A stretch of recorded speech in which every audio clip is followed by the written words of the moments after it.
Mais uma vez, bom dia a todos os jovens que estão aqui na sala virtual do Google Meet. Sou Luciano Nascimento e essa disciplina é a disciplina de Criminologia do CCJ-UEPB, do Centro de Ciência Jurídica da Universidade Estadual da Paraíba. E nós chegamos ao último encontro dessa disciplina, porque temos uma data agendada para avaliação,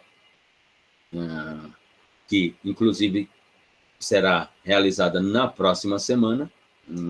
Temos uma data para envio de um vídeo como forma de avaliação, e aqueles que não enviarem se submeterão à avaliação nos moldes convencionados para a primeira avaliação do semestre dessa disciplina, e que está agendada para o dia 4 de outubro.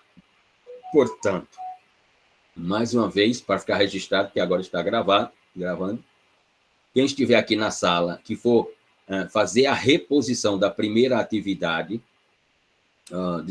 a reposição da primeira avaliação, quem estiver aqui, que for fazer a reposição da primeira avaliação no dia 4, me informe, se manifeste aqui no chat, e quem for se submeter à segunda avaliação nos moldes da primeira e não o envio do vídeo, também se manifeste aqui no chat, para que fique registrado, portanto, gravado, portanto, para depois não haver, como dizia Nicholas Luhmann, não haver ruídos na comunicação. Então, eu estou pedindo mais uma vez que aqueles que forem se submeter a um procedimento ou a outro, que se manifeste aqui no chat para que fique registrado, portanto.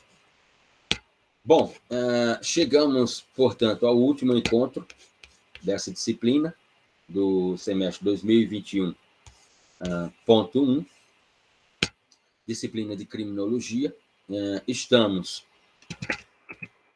no conteúdo denominado de Designs da Criminologia, ou assim os autores têm nominado as novas, digamos assim, os novos espaços ou as novas investigações no campo da criminologia. Iniciamos aqui com um paradigma desse novo design da criminologia à luz da realidade americana, do sistema da common law na versão americana, com a virada epistemológica do pensamento americano de um Estado social de direito, como dizem alguns autores, como Neil Christian, como Loy Valkent, como Alessandro de Jorge e outros, uma virada epistemológica realizada pelos americanos, de uma ideia de um Estado social de direito para uma ideia de um Estado penal. É assim que esses autores traduzem, portanto, a realidade americana do início dos anos 80, 1982, 1984, até os dias presentes, no que sucede naquele país, através do seu sistema jurídico de matriz da common law. Muito bem. Depois vimos aqui autores como Lee Valkent e os seus estudos, né? Como constrói um pensamento crítico acerca desse momento da realidade dos mundos, da sociologia criminal, da criminologia, do direito penal, do processo penal e da execução criminal na ideia americana. Ou seja, da concepção cognitiva até o último momento de operacionalidade do sistema. E a grande crítica é essa união entre polícia, Ministério Público e magistratura, com uma cognição de combate à criminalidade. E nós vimos por esse autor, inicialmente, que esse combate à criminalidade não é a criminalidade que realmente ela se traduz danosa à sociedade em termos, por exemplo, de processo civilizatório, né, de equilíbrio das relações sociais. Mas sim há uma mera criminalidade, uma criminalidade que o seu poder de ofensividade, eu vou utilizar aqui uma expressão de Klaus Roxin, o seu poder material de ofensividade a essa ideia de equilíbrio nas relações sociais é simplesmente insignificante. A grande criminalidade, ou a macrocriminalidade, o sistema não alcança. Depois vimos com Alessandro de Jorge a ideia do encarceramento nos Estados Unidos, o que ele chama de as 5 teses do encarceramento americano. E como os números são dramáticos e como os números mostram, e Alessandro de Jorge se chama exatamente Alessandro, porque é em homenagem ao grande teórico da criminologia da escola crítica europeia, Alessandro Barata. Então, seu nome não nega os seus estudos. A grande denúncia de como, para utilizar uma expressão daquele que ele leva o nome, como o direito penal tem uma clientela. E seja nos Estados Unidos, seja na Europa, seja no Brasil, nós sabemos qual é a clientela do direito penal. Então, vimos isso com esses autores.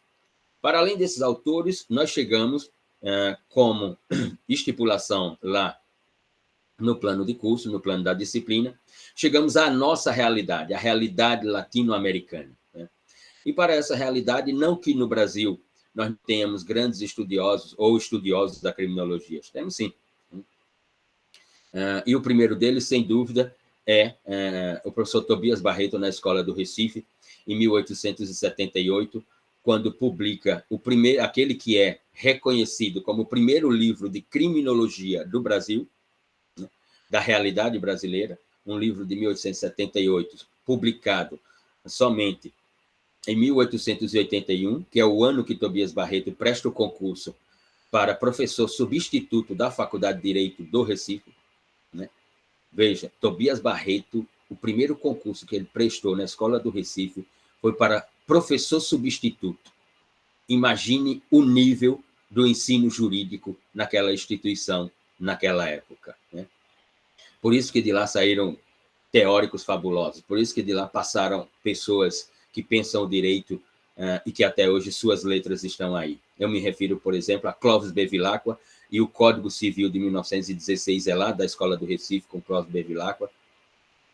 Eu me refiro a Castro Alves, eu me refiro a Rui Barbosa, eu me refiro ao próprio Tobias Barreto, que é o nome mais significante daquela escola, por isso que aquela casa passou-se, depois da sua morte, em 1890, passou-se a se chamar a Casa de Tobias, o inventor do culturalismo jurídico no Brasil. Né? Enfim, nós temos grandes nomes da criminologia, partindo de Tobias Barreto. Tem um livro de criminologia no Brasil muito interessante, se conseguirem aí pelo Google, será um achado. Eu não tenho certeza, eu nunca vi esse livro. Eu tenho um livro impresso, né? Um livro de 1959, chamado Novíssimas Escolas Penais, de Roberto Lira, um grande criminólogo, membro do Ministério Público na primeira metade do século XX no Brasil, um grande pensador de criminologia e direito penal, o professor Roberto Lira.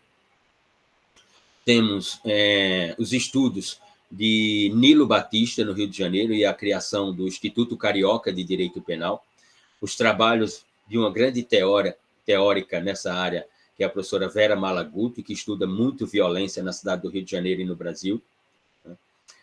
Nós temos os estudos lá no sul do país, com Juarez Cirino dos Santos e o seu Instituto de Criminologia no Paraná. Tem livro de Salo de Carvalho sobre criminologia.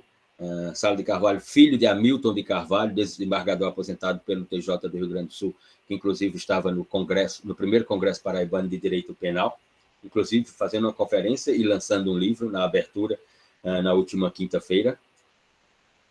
Enfim, temos um livro do professor do Largo de São Francisco, Sérgio Salomão Checaria, sobre criminologia. Enfim, temos uma série de estudos.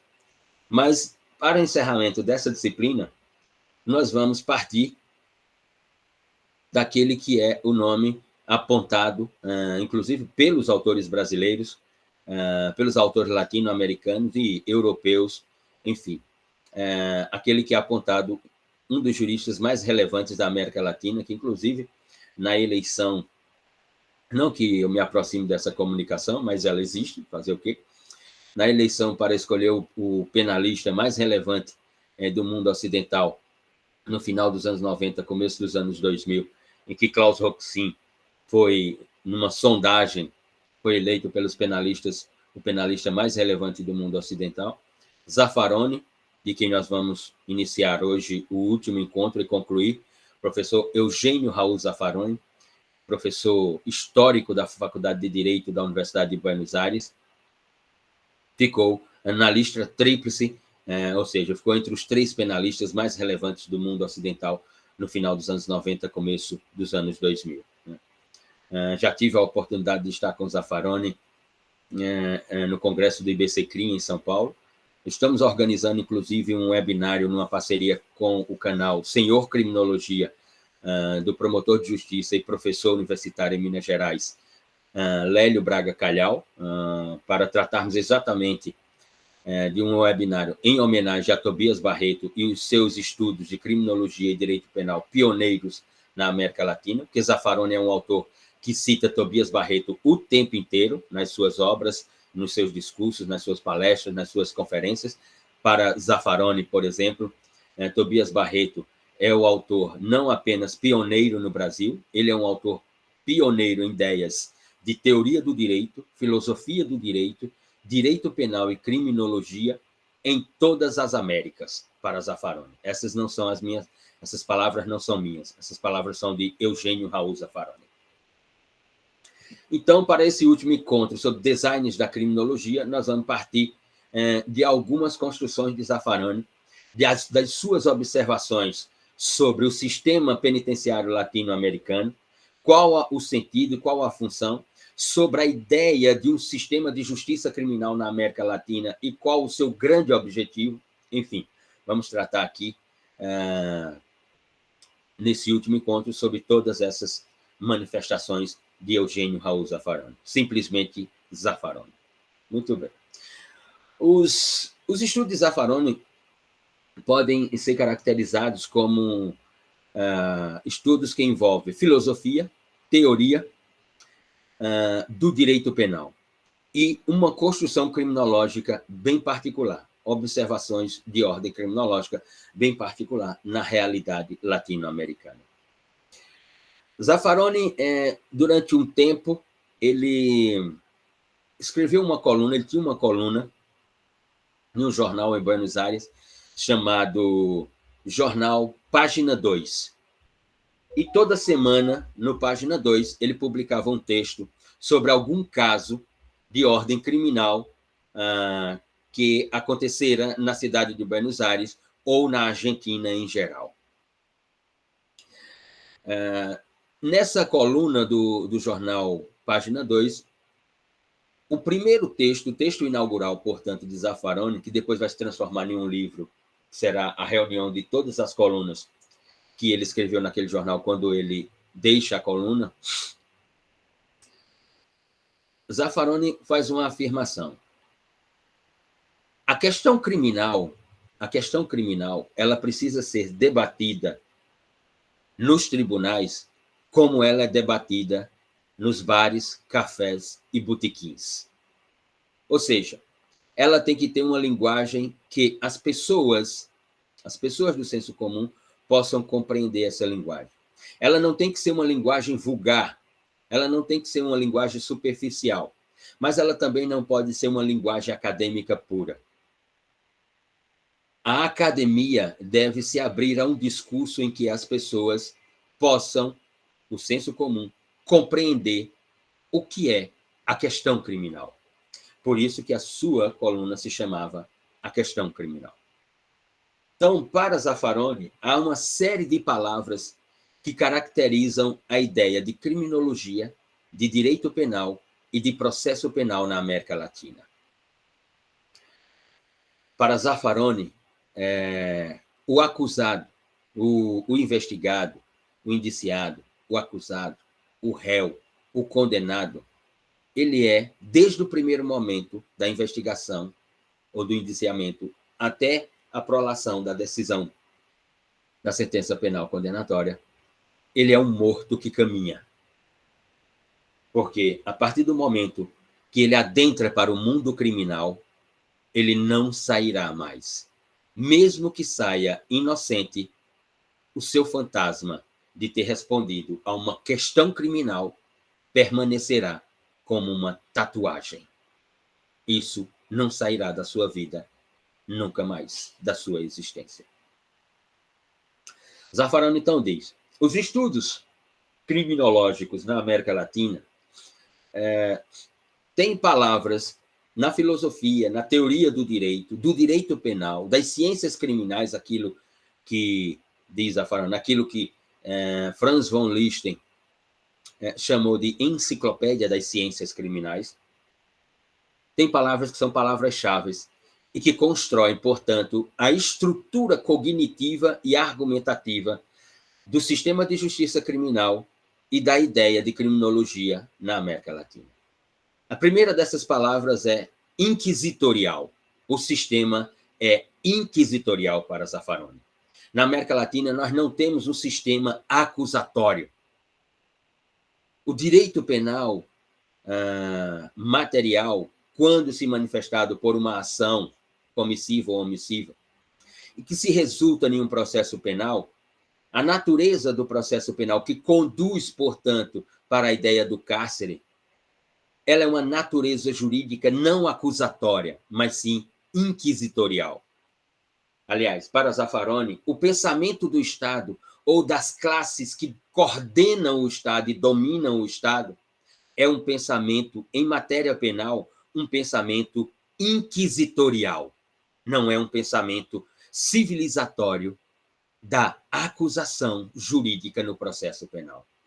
Para Zaffaroni, nós não fizemos um percurso do que na Europa nasceu como uma estrutura dos sistemas processuais penais de natureza inquisitorial, depois de natureza acusatória, depois de natureza mista, como foi na França, a invenção francesa do processo penal. Nós, para Zaffaroni, na América Latina, ainda estamos na matriz processual inquisitorial. Essa argumentação da academia mesmo, diz ele, de que em alguns países latino-americanos nós temos um sistema misto, ou aquela frase ridícula construída pelos processualistas penais. Não, nós temos um sistema inquisitorial garantista, porque ele tem momentos inquisitivos e momentos garantistas. Se o sistema e o pensamento é elementar, meu caro Watson, diria um certo britânico, se o sistema é inquisitorial garantista, pode-se imaginar qual dessas duas forças, inquisitorial e garantista, prevalecerá na sentença penal a ser prolatada pelo Estado juiz. Então, obviamente, se o sistema é inquisitivo garantista, o resultado no processo penal só será um: o resultado da intervenção penal à luz, ao arrepio de todos os direitos fundamentais e garantias individuais trazidos pela Constituição do Estado, em todos os estados da América Latina. Então, para Zaffaroni, o primeiro ponto a ser reconhecido no nosso sistema, e me parece que não haver grandes debates hoje, não me parece haver grandes debates, por exemplo, na nossa realidade de 2016 até 2020, por exemplo, à luz de um procedimento de investigação que ficou denominado pelos meios de comunicação social como Lava Jato, e nós vimos qual foi o resultado, um resultado puramente inquisitorial, mas muito antes disso também, é só olhar qual é a população carcerária brasileira, é só olhar quem é que cumpre pena no Brasil, é só fazer um exame da população de apenados no Brasil para notarmos, portanto, só a notícia mesmo do último sábado, de um senhor que preso, cautelarmente preso, por 32 dias, que não havia cometido a conduta, que não estava no cenário do fato acontecido, que, portanto, não cometeu a ação, não é o sujeito ativo do delito, mas, mesmo assim, preventivamente foi preso e ficou 32 dias no cárcere e simplesmente tinha problemas de saúde e faleceu no cárcere. E agora o judiciário vem e diz que ele não era o sujeito ativo do delito. O juiz que emitiu o mandado de prisão preventiva, agora, que durma com o seu ato judicante.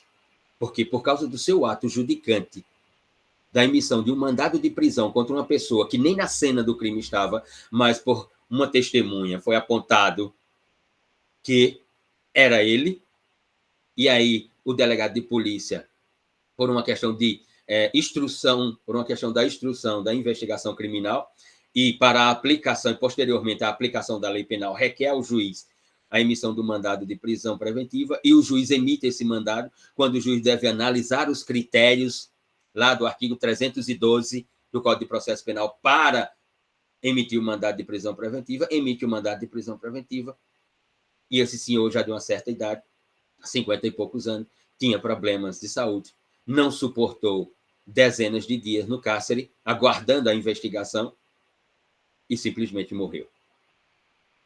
O Estado juiz, o magistrado, agora, que reflita sobre as suas decisões. É sobre isso que Zaffaroni está falando de inquisitorial. Aliás, se há algo inquisitorial, chama-se medidas de prisão, ou chama-se prisão cautelar pessoal.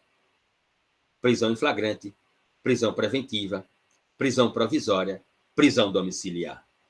As categorias de prisões cautelares de natureza pessoal. Nesse sentido. A segunda palavra que Zaffaroni utiliza nos seus discursos é a palavra contratualismo, porque isso é a tradução do contratualismo do Estado na América Latina, das classes que dominam o Estado e como elas querem gerir o Estado e a sociedade. Qual é a sua ideia de sociedade? E a sua ideia de sociedade é construída através dos poderes que o Estado tem trazidos na sua forma jurídica. Isso é uma tradução contratualista. A América Latina tem um contratualismo que, em matéria penal, ele se inicia com as ideias inquisitoriais. Para Zaffaroni, a terceira expressão é a categoria, a invenção de um positivismo biológico ou de um positivismo bioantropológico inspirado nas teorias lombrosianas. Na América Latina, o criminoso, sobre ele, tem um determinismo bioantropológico. E aí diz Zaffaroni, é só olharmos, é só observarmos as nossas populações carcerárias. É só observarmos quem frequenta, quem está no cárcere na América Latina. Quem é que está no cárcere na América Latina? Pergunta Zaffaroni. Ele diz, deem uma olhada e vejamos quem está no cárcere na América Latina. Na Argentina, no México, no Brasil, na Colômbia, na Venezuela, na Bolívia, no Paraguai, no Chile, enfim, em todos os países da América do Sul e da América Latina. Uma quarta e última expressão é o que Zaffaroni chamava nos seus textos do jornal A Página 12 e nos seus livros de direito penal, como, por exemplo, no seu Manual de Direito Penal, Parte Geral, escrito em coautoria com o autor brasileiro de Minas Gerais, o professor Henrique Pierangeli, lá de Minas Gerais, é o que ele chama de criminologia e sociologia midiática. Como os meios de comunicação social, na América Latina, em regra, são privados. É só olharmos para a realidade brasileira, né? A maior parte dos canais de televisão no Brasil, a maioria dos canais de televisão no Brasil são privados. A maioria dos veículos de comunicação radiofônicos no Brasil, a maioria é privada. Os jornais, a maioria é privada, né? Diferentemente de outros estados. Dou só um exemplo de outros países. A Itália, por exemplo, que é um país que tem estruturas fascistas, né? A Itália, por exemplo, tem uma TV, rádio-TV, chamada RAI, né? Rede Italiana Audiovisual, a RAI, que ela tem simplesmente, é uma TV pública italiana, do Estado italiano, ela tem simplesmente 8 canais, num país que é 24 vezes menor do que o Brasil, territorialmente falando. Ela tem um canal Kids, né? Tem um canal só para criança, tem um canal só para adolescente, ela tem um canal cultural, ela tem um canal de música italiana, ela tem um canal de turismo das regiões da Itália. Ela tem um canal só de jornalismo, como se fosse uma CNN, um G1, etc. Ela tem um canal só de cinema italiano. São 8 canais numa televisão pública. Um país como o Brasil, da sua dimensão continental, não existe uma televisão pública que ela seja popular, que as pessoas assistam em massa, né? Então, Zaffaroni diz que a criminologia e o direito penal na América Latina e a sociologia, elas ganham dimensão, digamos assim, ou aquilo que nós podemos observar como os conflitos nessas searas, sociológica, criminológica, do direito penal, ganham dimensões na sociedade através dos meios de comunicação, então, que são privados, em regra. Aquilo que um autor da ECA USP, da Escola de Comunicação e Arte, seguramente o teórico mais relevante sobre comunicação social no Brasil, nos últimos 30 anos, faleceu recentemente, o professor Ciro Marcondes Filho. Quando Ciro Marcondes Filho vai e faz uma virada epistemológica no campo da comunicação social no Brasil, né, numa entrevista para a Folha de São Paulo, a dizer assim: vocês da Folha de São Paulo, vocês dos meios de comunicação social, vocês não têm compromisso com a verdade. O compromisso de vocês é com a comunicação social, não com a verdade. Porque vocês são meios de produção de riqueza. E o objeto, a matéria-prima da produção de riqueza de vocês é a notícia. O que significa dizer, e essa frase é contundente de Ciro Marcondes Filho, o que significa dizer que vocês ficarem falando de fake news não tem sentido. Não tem nenhum sentido. Vocês da Folha de São Paulo, do Estado de São Paulo, do Globo, do Brasiliense, seja lá qual for o jornal que for, ficarem falando de fake news. Porque vocês não têm compromisso com a notícia verdadeira. Vocês só têm compromisso com a notícia como forma de comunicação social e invenção de realidades. Porque com isso vocês maximizam riqueza. Com isso vocês produzem riqueza, concentram riqueza e maximizam riqueza. O compromisso da notícia, o compromisso dos veículos de comunicação não é com a verdade. Então, vim falar de fake news, não há sentido, dizia Ciro Marcondes Filho naquela entrevista, porque ele fora convidado exatamente para falar de fake news. Aliás, alguém já disse, né, de que muitas vezes, quando nós compramos um jornal e que vamos ler, né, a única notícia que nós temos garantia de que ela é verdadeira é a data do jornal. Né? Muitas vezes, quando nós escutamos um programa de rádio, a única notícia verdadeira que tem naquele programa de rádio é, sem dúvida, porque ele é ao vivo e, portanto, nós sabemos que aquele programa está sendo realizado naquela data e naquele momento. Mas o que está sendo produzido como comunicação social não tem absolutamente nada a ver com a verdade, dizia Ciro Marcondes Filho. Então, são essas 4 expressões, ou dessas 4 expressões, Zaffaroni parte para construir as suas observações sobre o sistema latino-americano em matéria de criminologia, de direito penal e processo penal. Inicialmente, o que ele vai chamar de sistema penal latino-americano, e que ele diz que o sistema penal latino-americano tem uma busca, né? Aliás, com essa palavra, quem nunca leu, até peço, faça aí uma pesquisa pelo Google, para ver se é possível uma versão em PDF desse livro. Quem nunca leu, leia uma obra de Zaffaroni intitulada Em Busca das Penas Perdidas. É um grande livro do final dos anos 70, começo dos anos 80, em homenagem a 2 grandes autores europeus, em homenagem à criminóloga francesa Jacqueline Dissel e ao criminólogo holandês Luc Huysman, criminólogos abolicionistas, ou eu diria aos autores abolicionistas francês e alemão, esses 2, que haviam escrito um livro intitulado Penas Perdidas. E Zaffaroni vai e escreve um livro traduzindo o que é o sistema latino-americano com a expressão Em Busca das Penas Perdidas, e que se tornou um clássico da criminologia latino-americana. Para Zaffaroni, a primeira busca do sistema penal latino-americano não é outra que ele se traduzir como um mecanismo de controle social.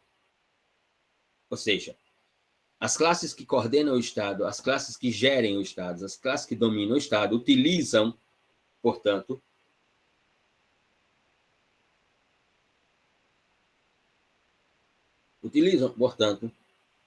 o sistema penal latino-americano como um mecanismo de controle social.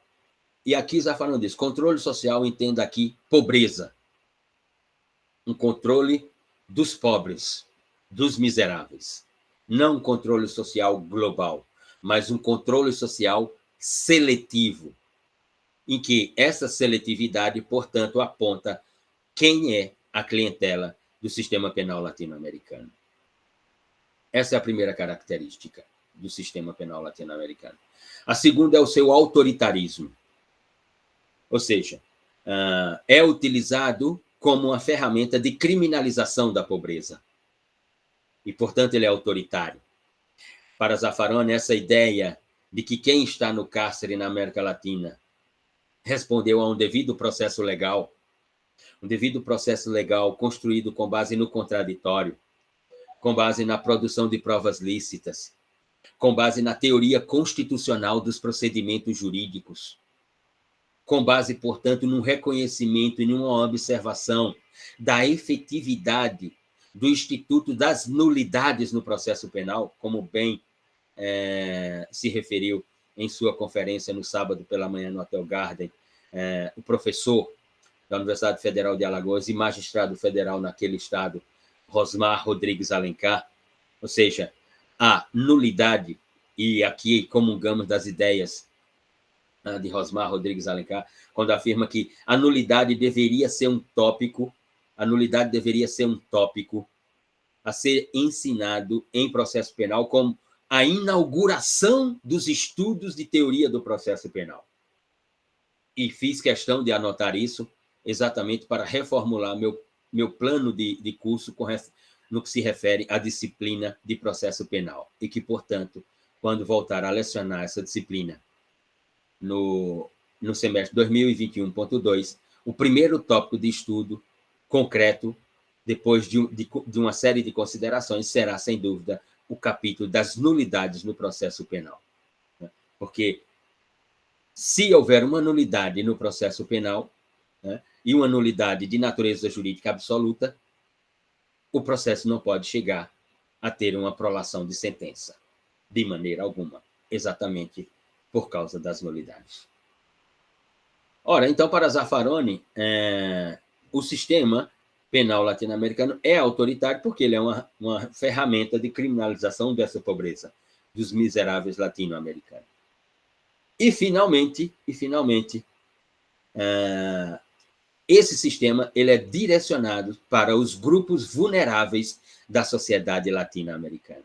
E nós sabemos quais são os grupos vulneráveis da sociedade latino-americana. O que significa dizer, e essa é a expressão de Zaffaroni, as letras são dele, abre aspas, o sistema penal latino-americano é um projeto lombrosiano de controle social da pobreza. Repito. O sistema penal latino-americano é um projeto lombrosiano de controle social da pobreza. Se Lombroso identificava a ideia bioantropológica para eleger quem era o sujeito ativo do delito, o sistema penal latino-americano escolhe as classes sociais. É uma espécie, é o que ele está querendo dizer, não é lombrosiano, mas é inspirado nas ideias lombrosianas, digamos assim. É o que Zaffaroni está querendo dizer em várias das suas produções. Ora, para ele, portanto, esse sistema tem estruturas políticas e sociais de todas as regiões da América Latina. Ele se reproduz, digamos assim. Ele é esse projeto de natureza lombrosiana, de controle social, de controle das massas, de controle da pobreza, de controle dos miseráveis, de controle dos grupos de vulneráveis. Ele é também um instrumento de controle de natureza racista e classista, vai dizer Zaffaroni. Ou seja, o que nós assistimos, segundo ele, é uma criminalização daqueles que já são marginalizados na teoria da sociedade moderna periférica, que é a América Latina. Ou seja, há uma criminalização, portanto, há uma criminalização da marginalização. Ou seja, as pessoas já são marginalizadas no que se refere à sua participação na sociedade periférica, na sociedade moderna periférica. E aí depois, não contente as outras classes, ainda vem o Estado brasileiro, por exemplo, e os outros estados na América Latina, com um modelo de sistema penal com essa estética e estrutura, digamos assim. O que existe para Zaffaroni é uma repressão através, desde da concepção de sociologia criminal e criminologia, com a criação dogmática do direito penal e a funcionalidade e a operacionalidade através do processo penal e da execução criminal. O que nós assistimos é uma repressão das classes populares. Esse projeto ele tem uma finalidade inequívoca para Zaffaroni. É negar ou evitar o empoderamento das classes populares na América Latina. Por exemplo, para muitos teóricos da sociologia, da teoria do direito, da filosofia do direito, os países europeus, os países centrais europeus, como Alemanha, Inglaterra, França, Itália, Espanha, da Europa Central, né, e até Mediterrânea, para muitos teóricos, esses estados encontraram uma maneira de negar ou evitar o empoderamento das suas classes populares. Qual foi? O Estado Social de Direito, lhe concedendo condições mínimas para a sobrevivência. Condições em que essas pessoas têm onde morar, têm uma formação escolástica para ter um exercício profissional, têm um atendimento à saúde, uma vez por ano tem, portanto, o acesso a uma forma de lazer na sua vacância, ou seja, nas suas férias, né? Podem viajar, têm acesso à cultura, a entretenimento durante todo o ano, e, portanto, essas pessoas não ingressam no mundo do crime, não delinquem, portanto, porque têm as condições denominadas de direitos fundamentais sociais mínimos que uma pessoa, um ser humano, necessita para existir. Não é apenas para ter vida. Para ter vida, aquele que nasce com vida tem vida. Existir é outro sentido.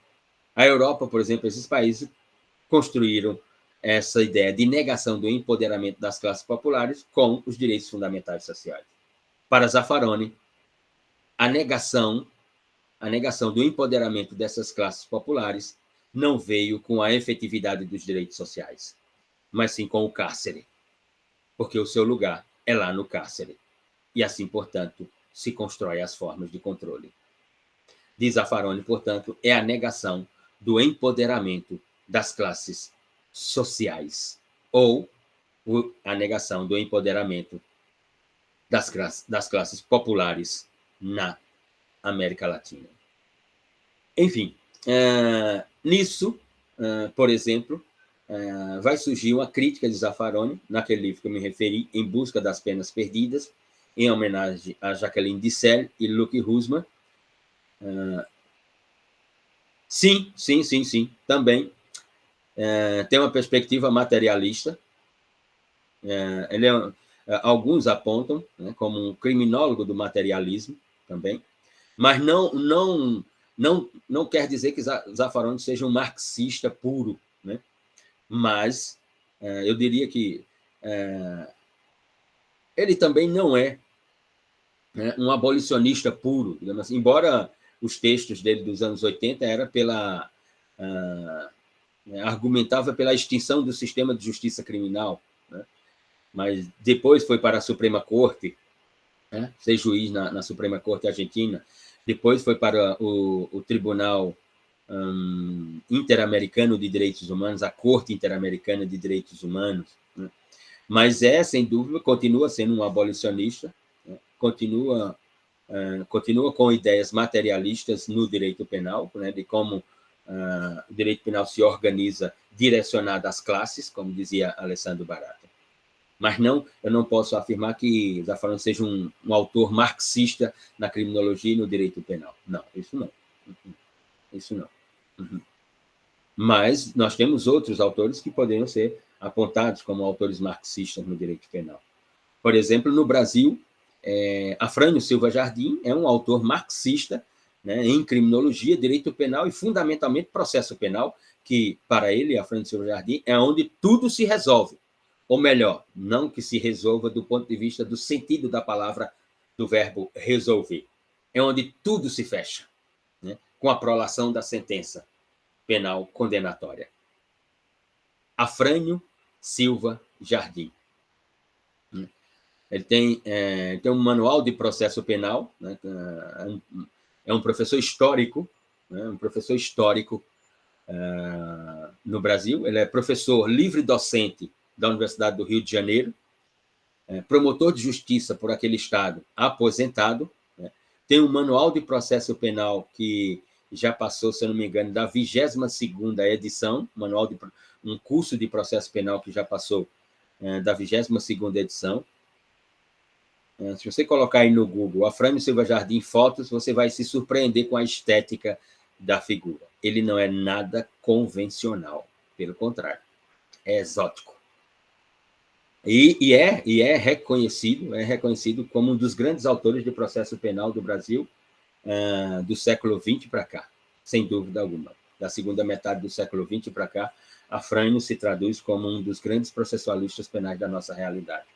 Aliás, sobre isso, amanhã é o encerramento da disciplina de Teoria do Processo Penal, que quem vai estar encerrando a disciplina é exatamente um autor que tem um curso de processo penal em coautoria com ele, magistrado pelo Estado de Pernambuco, professor nos cursos de pós-graduação da Escola Superior da Magistratura de Pernambuco e da ACES, que é uma fundação de ensino superior de Caruaru, em Pernambuco.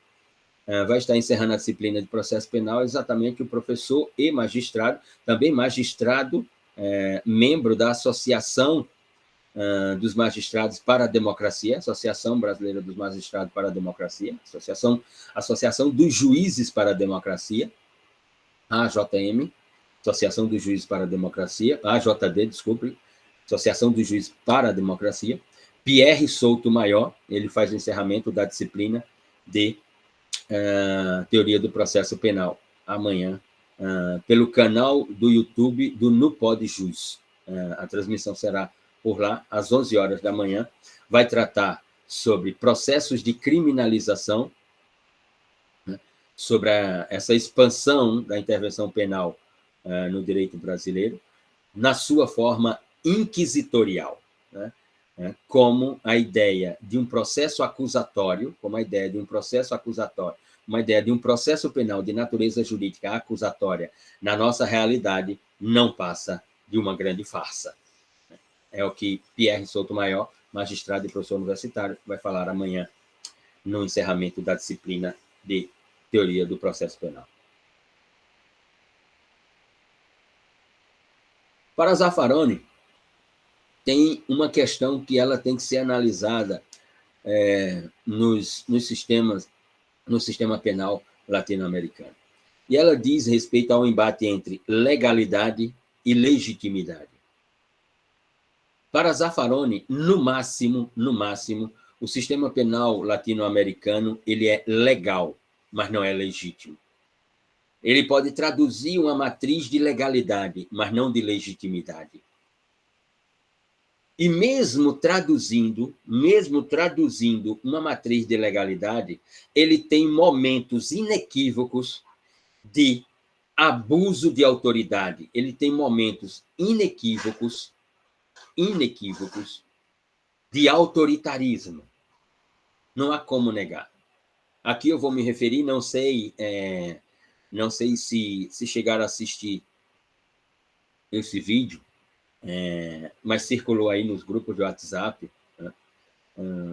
E vou me referir a ele exatamente porque também essa semana, novamente, o Superior Tribunal de Justiça, o STJ, se manifestou novamente, uma audiência na qual o advogado informa a juíza, a magistrada, de que o seu cliente ele vai exercer o direito constitucional do silêncio parcial e que, portanto, o seu cliente não vai responder às perguntas, do Ministério Público, do órgão acusador. Responderá somente às perguntas do advogado, do seu defensor. E que, portanto, à luz da Constituição, ele estaria exercendo o seu direito fundamental de ficar em silêncio parcialmente. E a juíza não aceita e diz que ou ele fala ou ele se cala, mas falar parcialmente naquele juízo ele não o fará. E o advogado, então, argumenta de que o reconhecimento do direito fundamental de ficar em silêncio parcial é uma posição jurisprudencial pacífica do Superior Tribunal de Justiça, ou seja, daquele que é conhecido como Tribunal da Cidadania, daquele que tem, né, a competência para analisar a constitucionalidade das normas infraconstitucionais, ou seja, de quando uma norma ela é ofendida para se reafirmar a norma ou não, ou seja, quais os casos de competência do Superior Tribunal de Justiça. E analisando o Código de Processo Penal, no capítulo referente, né, ao direito de defesa, e analisando a própria Constituição, o tribunal chegou à conclusão de que o réu, o acusado, tem, sim, um direito fundamental denominado de silêncio parcial. E a juíza simplesmente não reconhece essa posição. Uma juíza monocrática não reconhece essa posição do Superior Tribunal de Justiça. E, novamente, semana passada, o STJ se manifestou sobre isso, ratificando o silêncio parcial, digamos assim. Então, para Zaffaroni, o que existe no sistema penal latino-americano é uma legalidade que, vez ou outra, ela é simplesmente rompida. Mas não podemos falar de legitimidade do sistema penal latino-americano.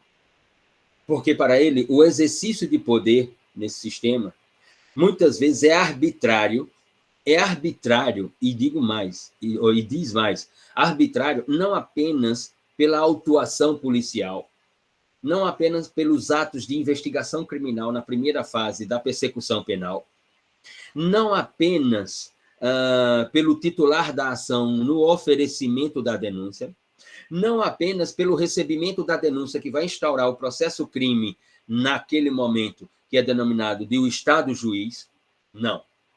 Mas esse exercício de poder, na nossa realidade, segundo Zaffaroni, é arbitrário, porque muitas vezes essa arbitrariedade ela é concedida pela própria lei. Pela própria lei. Por exemplo, no nosso processo penal, na nossa realidade na realidade do processo penal brasileiro, puxem aí no Google e deem uma olhada no artigo 159 do Código de Processo Penal. Deem uma olhada no artigo 159 do Código de Processo Penal e notarão o poder que a norma deu ao juiz de ofício para se manifestar de ofício, sem ser provocado, para a produção de prova no processo penal. Como? Juiz de ofício produzindo prova no processo penal, que é um processo penal de natureza acusatória, e o juiz não é parte? Quem só pode produzir as provas não são as partes, quem acusa e quem defende? O Estado juiz produzindo prova para ele mesmo prolatar a decisão penal? Como assim, Luciano Nascimento? Está lá. É lei. Artigo 159. Não só tem esse, não. Tem muitos outros. Mas basta citar esse. Mas tem pelo menos mais uns 3 do Código de Processo Penal que traduz essa ideia de ruptura, né, com a ideia democrática, né, com a ideia de legitimidade e com a própria ideia de legalidade que Zaffaroni se refere, porque se traduz como uma legalidade arbitrária. Uma legalidade que é arbitrária, ela não é legalidade. Ou seja, em um processo penal de natureza jurídica acusatória, um juiz poder produzir provas? Como? E nós tivemos uma reforma agora em 2019, a Lei 13.964 de 2019, denominada do pacote anticrime. Os legisladores daquela lei não viram que esse artigo precisa de reforma, como outros 3 que tem lá no Código de Processo Penal? Por que não se tocou nesse ponto da lei, na reforma? Ou, por exemplo, uma legalidade arbitrária, como diz Zaffaroni, trazida pela Lei 13.964 de 2019. Nós temos um sistema carcerário, um sistema penitenciário, que o Supremo Tribunal Federal, pela ADPF de número 347, julgou o sistema penitenciário brasileiro à luz da teoria do estado de coisas inconstitucionais. Para o Supremo Tribunal Federal brasileiro, o sistema penitenciário é inconstitucional, porque ele fere um dos princípios da República Federativa do Brasil, que é a efetividade da dignidade da pessoa humana, especificamente com relação ao sistema, no cumprimento da pena privativa de liberdade ou na execução da pena privativa de liberdade. Então, para o Supremo, ele é inconstitucional. E aí a Lei 13.964 de 2019 vem e aumenta o quanto da pena privativa de liberdade na nossa realidade de 30 para 40 anos. Ou seja, mais 10 anos de uma pessoa dentro do cárcere, dentro de um instituto que é inconstitucional. Que legalidade é essa? Que legalidade é essa? De que legalidade nós estamos falando? Ora, estamos falando da legalidade que diz Zaffaroni, de uma legalidade arbitrária, puramente arbitrária.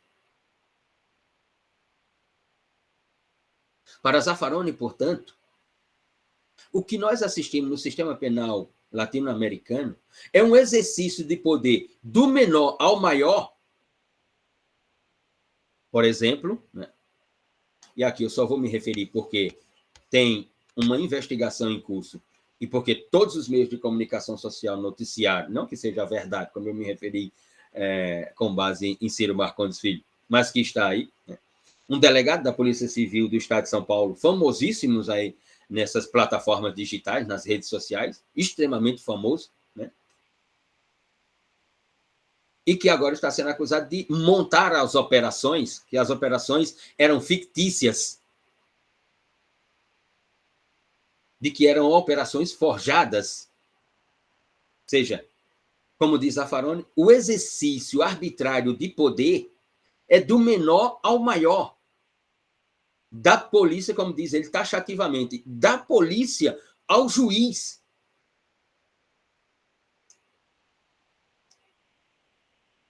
Abrindo apenas um parêntese.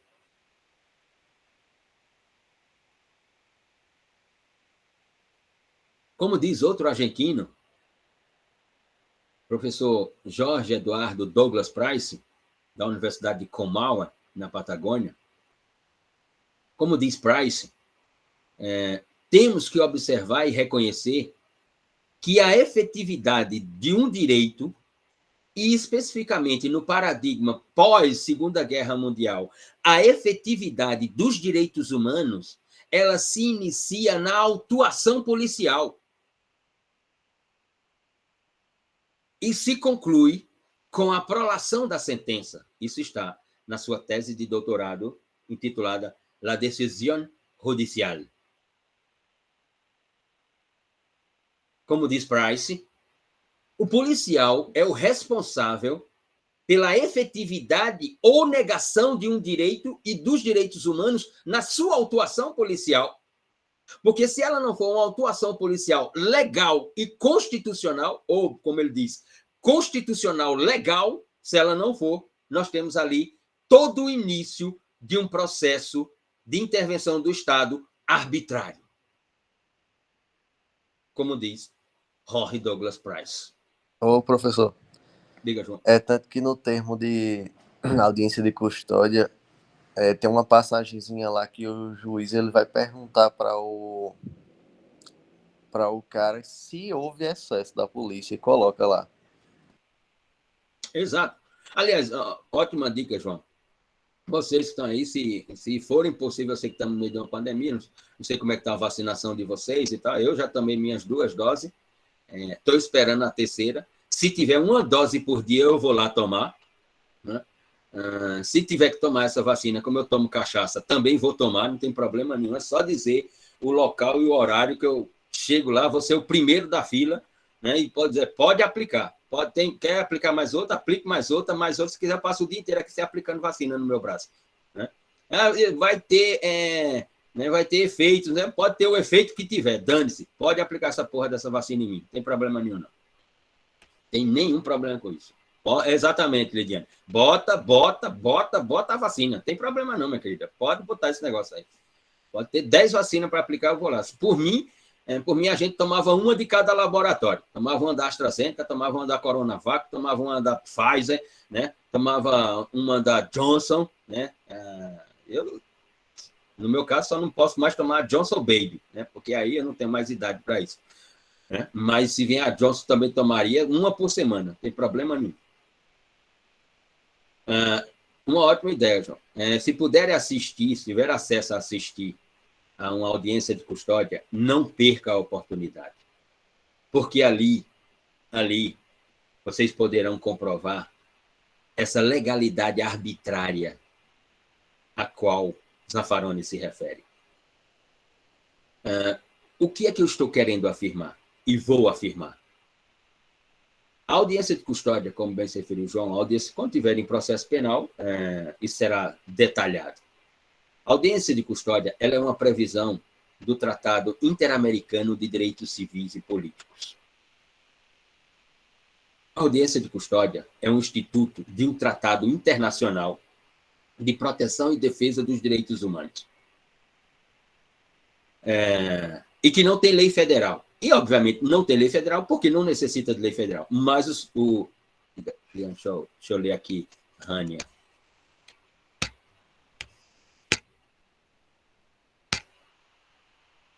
Vocês viram que vai ter audiência pública do cara de João Pessoa que matou a moça de Caruaru? Não vi. Não vi, Rania. Confesso que não vi. A audiência de custódia ela é um instituto de um tratado de proteção e defesa dos direitos humanos. Significa dizer que o tratado foi ratificado e internalizado constitucionalmente pelo direito brasileiro pelo parágrafo 2º do artigo 5º da Constituição, com a emissão de um decreto legislativo do Parlamento Brasileiro, Câmara e Senado, que reconheceu o tratado, e um decreto do Executivo, que também assim reconhece, porque assinou o tratado. E o Supremo Tribunal Federal tem uma jurisprudência que não mudou, né, está aí até os dias de hoje, de que o tratado internalizado pelo parágrafo 2º, que é um parágrafo que está lá desde 88 e, portanto, antes da emenda constitucional 45 de 2004, ele tem status de norma supralegal. O tratado é uma norma supralegal no direito constitucional brasileiro. Ele está acima da norma federal e abaixo da Constituição, diz a jurisprudência do Supremo Tribunal Federal. E mesmo assim o Ministério Público argumenta que a audiência de custódia é inconstitucional porque não tem uma lei federal. Ora, ele está na condição jurídica de uma norma superior à lei federal, ele não precisa de lei federal.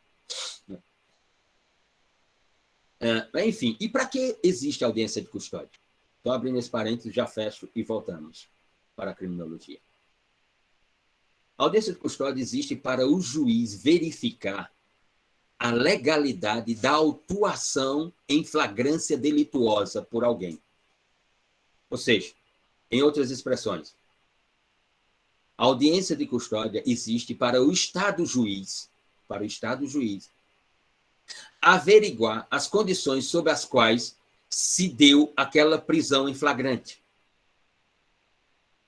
Como diz o Código de Processo Penal, autuado em flagrância delituosa, a autoridade policial tem até 24 horas para encaminhar o caso a um juiz togado, ao Estado-juiz.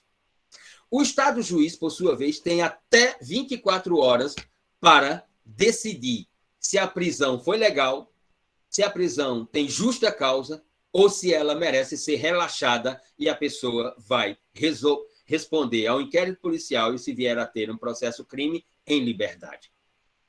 O que significa dizer, como bem se referia João Victor, o que significa dizer, por outras expressões, é que o Estado-juiz, o magistrado, está ali na audiência de custódia para perguntar assim,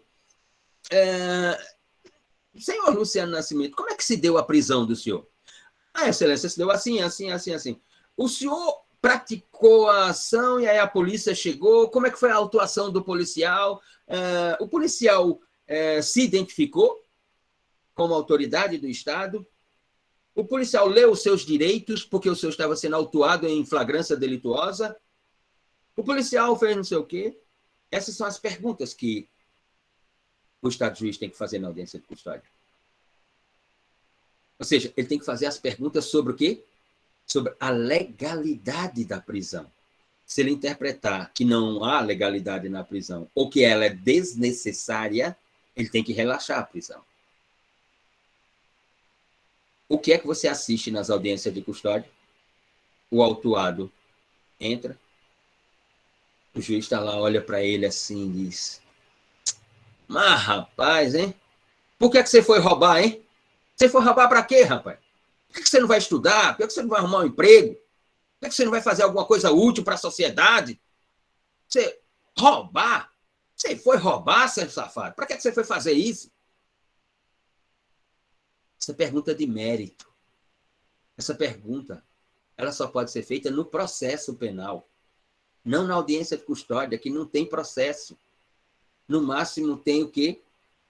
A flagrância delituosa, que vai ter a instauração de um inquérito policial, que vai ter diligências, que vai ter o fechamento do inquérito policial, que aí o Ministério Público vai decidir se oferece a denúncia, e o juiz vai decidir se recebe essa denúncia e instaura o processo. Não cabe pergunta de mérito. Vão assistir às audiências de custódia. Ana Tereza, inconstitucional é o que acontece se não tiver ela. Sem dúvida alguma, Ana. Exatamente. Sem dúvida alguma. Inconstitucional é o que acontece se não tiver ela. 2 pontos. A audiência de custódia. Aí sim é inconstitucional. Por quê? Porque a própria norma estabelece que, na flagrância delituosa, a autoridade policial que efetuou a prisão tem até 24 horas para encaminhar o caso para o Estado-juiz. O Estado-juiz tem até 24 horas para decidir sobre o caso. Se derem 24 horas e 1 minuto, o que é que tem que acontecer? E se não houver uma decisão ou um encaminhamento sobre isso? A pessoa tem que ser solta. Porque tudo se torna ilegal a partir do primeiro segundo depois das 24 horas. A pessoa, o autuado, tem que ser liberado. Porque tudo se torna ilegal. Isso se chama a ideia civilizatória de natureza acusatória no campo penal, da qual nós estamos longe, muito longe, salvo dependendo de quem seja o investigado, salvo dependendo de quem seja o indiciado, dependendo de quem seja o acusado ou réu. Aí o cenário pode mudar enormemente.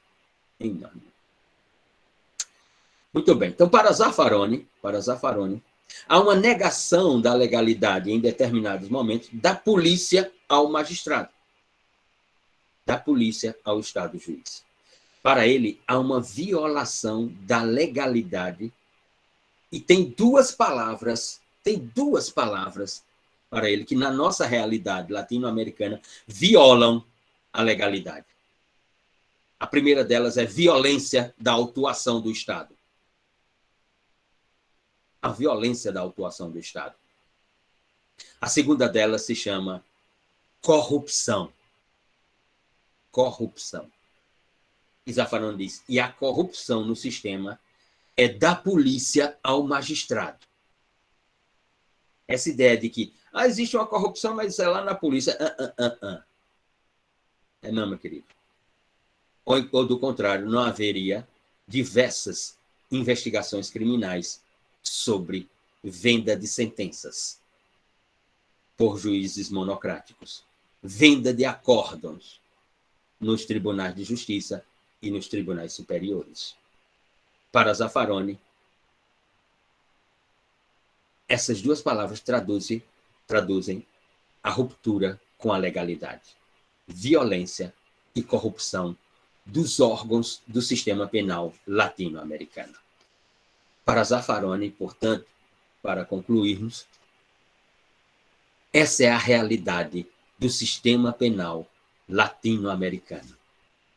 Uma realidade que ela se inicia com a palavra inquisitorial e conclui-se com a expressão ruptura com a legalidade. Para Zaffaroni, o sistema penal latino-americano, da sociologia criminal, ou seja, nas suas ideias de concepção, da sociologia criminal, da criminologia, da dogmática penal, do direito penal, do processo penal e da execução penal. Em todas essas fases, nós estamos longe, muito longe, de uma ideia, de um sistema acusatório, pautado pelo devido processo legal, pelo contraditório, pela produção de provas lícitas, pela teoria constitucional dos procedimentos jurídicos. O sistema penal latino-americano, para Zaffaroni, para encerrarmos, é um sistema de natureza inquisitorial e de praxe de ruptura com a legalidade normativa. E, em determinados momentos, a própria normatividade é uma normatividade da legalidade arbitrária, de uma legalidade puramente arbitrária, como essa do artigo 159 do Código de Processo Penal, ao qual eu me referi. Vou até aqui, só um instante, e a gente pode concluir com isso. E aqui. Processo Penal.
Professor, o seu microfone está desligado.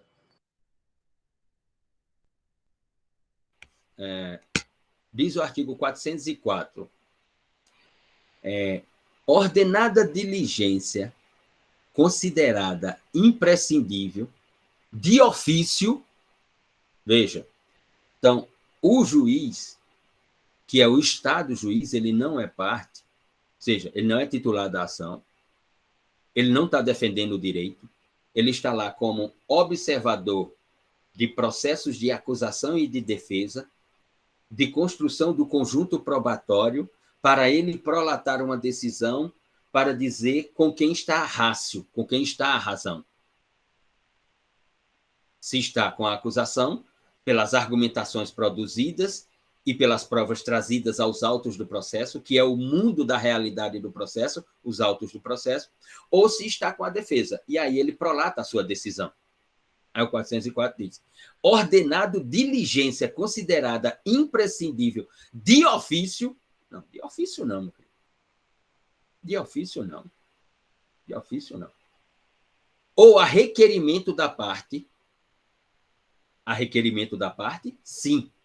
Porque pode ser a requerimento do defensor técnico, do advogado formalmente constituído, ou do titular da ação, do Ministério Público.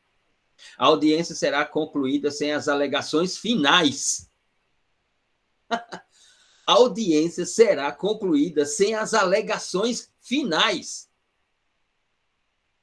Quer dizer, o juiz, de ofício, baixa, diz assim, quero uma diligência tal, faça isso, não sei o que lá. Quando a diligência vem, ele diz, os autos estão conclusos para decisão. Pronto, e ele vai lá e prolata a decisão, sem as partes terem a oportunidade de alegações finais sobre, inclusive, aquela diligência.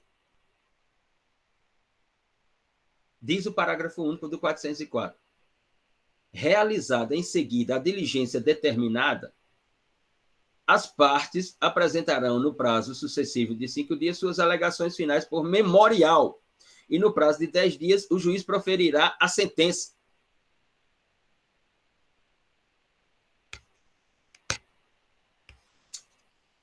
É sobre essas formas de legalidade arbitrária que Zaffaroni se refere nos seus textos.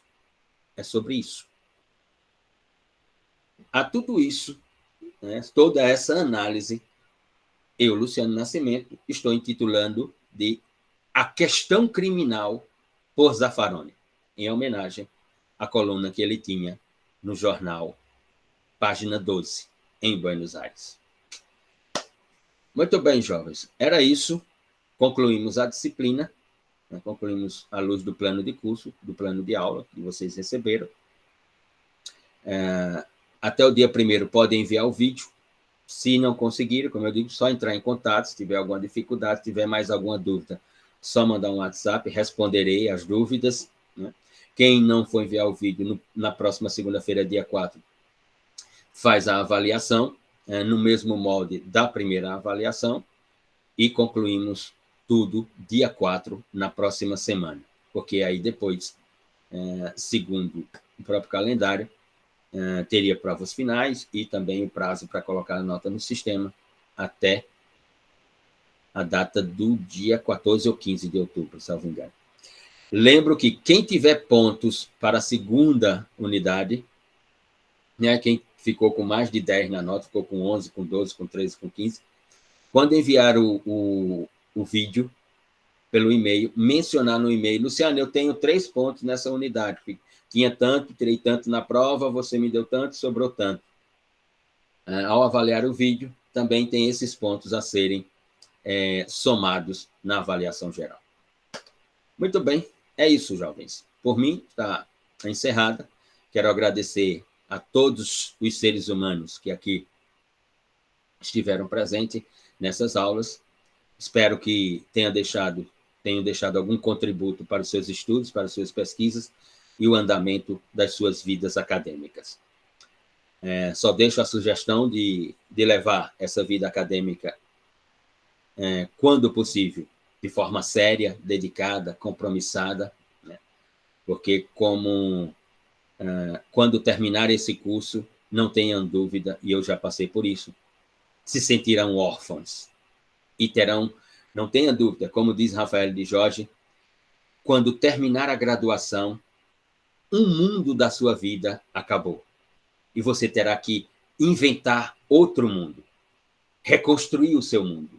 E agora, quando terminar a graduação, o seu mundo será o mundo profissional, porque agora você ou vai se submeter ao exame de ordem, né, e se tornar um advogado, se for o caso, um advogado, se for seu desejo, ou prestar um concurso e assumir uma função pública.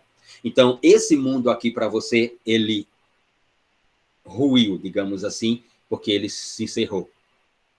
Você terá que reconstruir esse mundo no mundo profissional. E mais, terá que acumular outros mundos como esse aqui no mundo profissional, que serão os mundos dos aperfeiçoamentos, ou seja, os cursos de pós-graduação, de mestrado, de doutorado, as pesquisas constantes no universo acadêmico, para poder estar sempre como um observador, uma observadora de tudo que está acontecendo. Não conseguimos observar tudo, como dizia o professor Hayes von Foster, que há sempre um ponto cego na observação. Mas estamos sempre observando, né?